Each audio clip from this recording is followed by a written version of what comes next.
Hi, everyone. Welcome to our market update. My name is Vinnie, and this guy over here is. Hey everybody, happy Friday. This is Robert with Caliber Home Loans. And then we're going to have his information below with a little click right here. So you can kind of see the clicker below with his phone number, my number. As before we get into it, we always like to start it off with a chance to win some money. And so let's get into the fun. Let's get into it fun.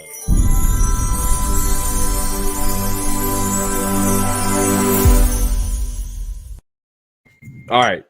So this was the question for last week. Because we have Robert on, let's see if he can get the question right. How much did the least expensive detached property sell in Spring Valley so far this year? What's your guess? Detached, least expensive. Least expensive detached. I'm gonna go 550. Well, that's why he sells loans. There's opportunities for a little lower, 485. Now, you know what? We're gonna go the opposite direction and something new. Going in the same area that we did least expensive. So we're going to go with most expensive. How much is the most expensive detached property to sell in Spring Valley so far this year? What's your guess there? Most expensive. Let's say 1.2. All right. Well, you can go with Robert. He didn't get it right on the first question, so I'm not sure if he'd be getting it right on the second question. So either go with him or go with your own answer. Text below for your chance to win. All right, Robert. Let's get into the fun of things. How are rates looking this week? Well, I don't know if I'd call it fun, but Exciting? 5% is looking like it's a new normal, my friend. And I'm glad I didn't have any money on the line because my crystal ball didn't show this for me until at least the end of the year, is kind of what I remember telling you back in January. But it's here. 5% is the new normal. It's looking like. And what's the reason? I mean, I think we all can kind of connect the dots at this point. It's just kind of an unprecedented market. You know, we have historically rising inflation. We have chaos overseas that are affecting our markets. Historically high home pricing. It's all the perfect storm for pretty much the Fed just like hitting the accelerator on raising the rates to try to combat, like I said, the unprecedented inflation that we're seeing. So with that said, numbers wise, today's 30-year fix is teetering between 5 1/8 and 5 1/4, depending on purchase or refinance. That unfortunately puts us at the highest rate since 2010 this week. So just kind of a little FYI there. You know, they're saying like the average housing cost right now is about $500 more a month than if you purchased about a year ago. So there's that unfortunate reality. But in my opinion, all this really means is that buyers just kind of have to be a little bit more conscious about their motives for purchasing, right? When rates were like 3%, 2.75, there wasn't a lot of thought invested in if am I going to be in this home for the next 30 years? Am I going to, what's my long-term plan for this asset?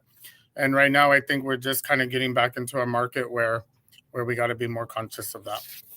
Well, something I wanted to show, I was checking it out because we're talking about that rates, have shot up. Now, I went back, I think it was like 1970, and it was pretty crazy.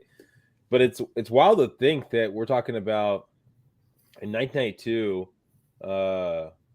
we were at 8.53, and you can kind of see it kind of slowly trickle down. 2013, we're down in the threes, and then 2019 or 2018, we're closer to the fives, and now we're jumping up to the fives again. So, relatively over the whole scheme of things, it's not crazy. The tough part about it all is that we were so used to really low rates in the twos, and because rates were so in the twos, then the value shot up because money's just so cheap right now, and now we're going up in the fives. So the next question goes, is it going to slow down the market to make it more palatable to purchase? Well, if you see the clicker below, these updated numbers from beginning this week on Monday. I haven't updated them as of today. Inventory has slowly trickled up, yet we need a massive amount of inventory. If we go off of strictly off the pending properties, right? Mind you, not all the pending properties sell, right? But if you say a big chunk of those do sell, I mean, we're about a little over 2 weeks, 3 weeks of inventory, about 3 weeks of inventory, roughly. I mean, we were sitting about, 1 to 2 weeks of inventory, roughly. So it has gone up a little bit. Mind you, in a balanced market, we're looking at 6 months of inventory, which San Diego hasn't seen for a long time. I think at the high for the last couple of years, we've been at maybe 3 months, 2 months. So yes, inventory is going up.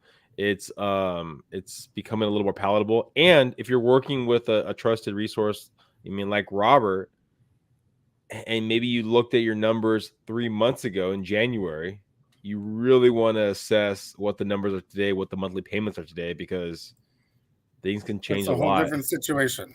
Exactly, right? And so what we're seeing a little more so, not across the board, we're seeing a little more so, is that people got their numbers run a couple months back, getting their offers finally accepted on a property. Then they get into escrow on the property and they go, okay, let's talk about what my monthly payments are going to be because my rate was this.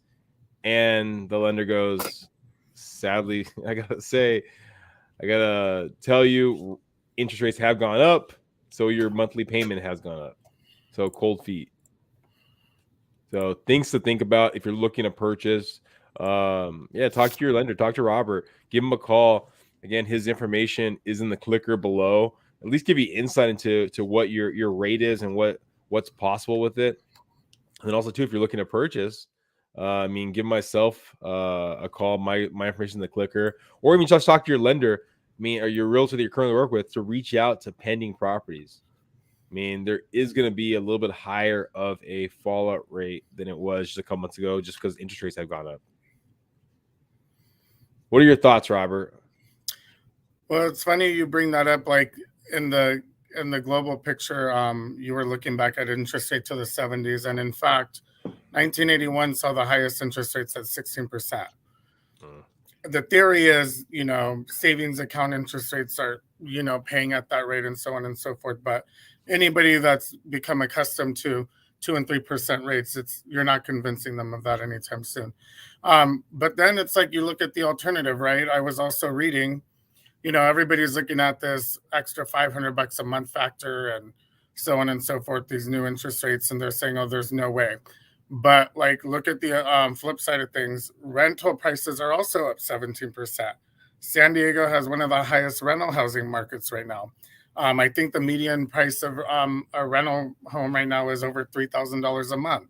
So it's kind of like you have to have like a, moment where you're sitting there and you're like, am I going to continue to gamble on a rising rental housing market and not know a year from now if rental prices are going to be 17% higher than today, or am I going to be able to actually sit down and see what I can afford? And, even if you don't have 20% to put down on your home now, maybe you're with the monthly payment, you got to crunch your numbers a little bit more and see, you might have to, wheel back that down payment. There's options out there. A lot of lenders are offering down payment assistance, different incentives for you to become a home buyer. So it might be time for you to look into that a little more, Even deeper. if you already own too, right? And you're looking for something bigger, you really should think about possibly talking to a lender, getting money out of your property because you probably have equity. If you even bought in the last couple of years, you probably have some sort of equity. Adding onto your property, adding ADU to the property. Getting creative with it, right? Talk to your realtor that you used in the past, or feel free to give me a call. We can put together a free analysis just to give you insight into the market of where your property sits, just to kind of show what kind of equity you have in your property. And then based off of the equity, you can talk to a lender about going, okay, well, this is what the amount I can take out of it, and then talk to a contractor. We have great contractors that we've worked with in the past to give you insight. It's not for everyone to move to a new place, get something bigger. Talk to your resource, talk to your lender, realtor, whoever it might be. If you don't have one, text below and we can help you out with some insight. Definitely. Any other last words you want to say? What's a great tip or something that you want to get out there to everyone, Robert? like I said, just